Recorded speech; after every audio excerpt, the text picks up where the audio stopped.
Good morning friends, আজকে আবার হাজির হলাম একটু নতুন ভিডিও নিয়ে। আমার বোলেরো নিউ N10 গাড়িটিতে ভিতরের মধ্যে কিছু ফিচার্স রয়েছে যেগুলো আমি ভাবলাম আপনাদের সঙ্গে শেয়ার করা দরকার। দেখতেই পাচ্ছেন বোলেরো নিয়ে N10 বেজিং।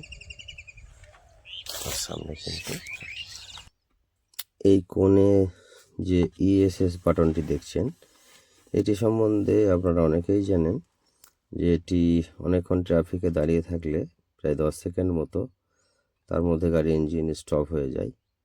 মূলত এটি দূষণ কমানোর জন্য বা গাড়ি যাতে ফুয়েল কনজাম্পশন কম হয় সেই জন্য এটি কোম্পানি আজকাল এটি কিছু বাইকেও ব্যবহার হচ্ছে।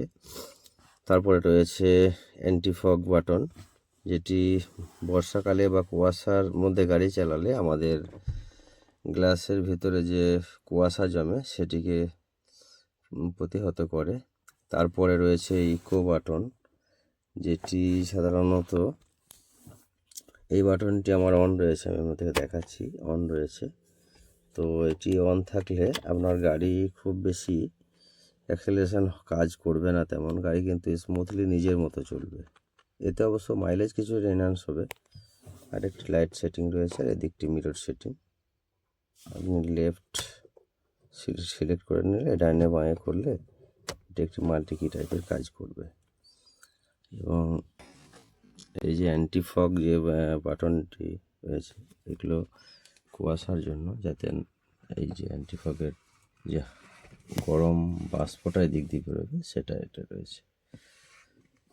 চলুন আমরা এবার ড্যাশবোর্ডে মিটারে কী কী আছে। মিটার অন হওয়া মাত্রই দেখলেন বোলেরো নিউ বেজিং এবং দুদিকে অ্যানালগ মিটার, মাঝখানে একটি ছোট্ট ডিসপ্লে রয়েছে যেটিতে বাম দিকে রয়েছে টেম্পারেচার মিটার, ডান দিকে রয়েছে ফুয়েল, একদম ডান কোণে রয়েছে অ্যাম্পিয়ার মিটার, নিচে কিলোমিটার এবং আরও কিছু সেন্সর সিস্টেম রয়েছে যেগুলো হয়তো একদম উপরে রয়েছে চেক ইঞ্জিনের যে লাইট সেটি। তারপরে রয়েছে অয়েল প্রেসারের যেটা একটা সিগন্যাল রয়েছে। এছাড়া স্টিয়ারিংয়ের ওপর রয়েছে কিছু ক্রুজ কন্ট্রোল, আর রয়েছে এয়ার ব্যাগ দেখতেই পাচ্ছেন ড্রাইভার, এবং বাম দিকের জন্য একটি রয়েছে এয়ার ব্যাগ। এবার এখানে রয়েছে একটি ডিসপ্লে যেটিতে আমরা গাড়ি পার্কিংয়ের ক্ষেত্রে খুব ভালো কাজ দেয়, এবং এটি ব্লুটুথ USB কর্ড কানেক্ট করে আপনারা এটাতে গুগল ম্যাপ, গান আর অনেক কিছু চালাবেন। চলুন এখানে কী কী আছে আপনার দেখে। এখানে রয়েছে একটি সকেট, পাওয়ার চার্জিং সকেট, এখানে রয়েছে USB পোর্ট, এখানে হেডফোন জ্যাক। এখানে যে বিষয়টি সেটি হলো বলার এসি এবং এসি ইকো। এই এসি কিন্তু আমরা নর্মালি যে কোনো গাড়িতে এসি পেয়ে যাই। এসি ইকোটি কী কাজ করে? এটি যেটি করে সেটি হলো, যখন আমরা হেভি ট্রাফিক এবং গাড়ি খুব ঘনবসতিপূর্ণ এলাকার মধ্যে দিয়ে ধীরে ধীরে আস্তে আস্তে যাই, তখন কিন্তু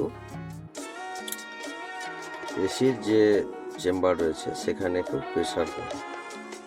তো সেই প্রেশার এটাকে কমিয়ে দেয়। এসি ইকো অন করে দিলে আপনি সমান ঠান্ডা হাওয়া পাবেন এবং আপনার ইঞ্জিনে সেরূপ প্রেশার পড়বে না। দেখুন এবার দেখিয়ে দিই, এদিকে রয়েছে পাওয়ার উইন্ডো বাটন আর 5 স্পিড ট্রান্সমিশন গিয়ারবক্স, আর যেটি রয়েছে আর রয়েছে SOS বাটন। ওই পেছন দিকের সিটেও একটি রয়েছে। আজকে আমরা একটি অন্য জায়গায় মাঠের একটি ডিউটি এসেছি, যার জন্য ভাবলাম একটা ভিডিও বানিয়ে নিই। এখানেও রয়েছে একটি SOS বাটন। SOS বাটনের কি কাজ সেটি একদিন আপনাদের সঙ্গে আলোচনা করব।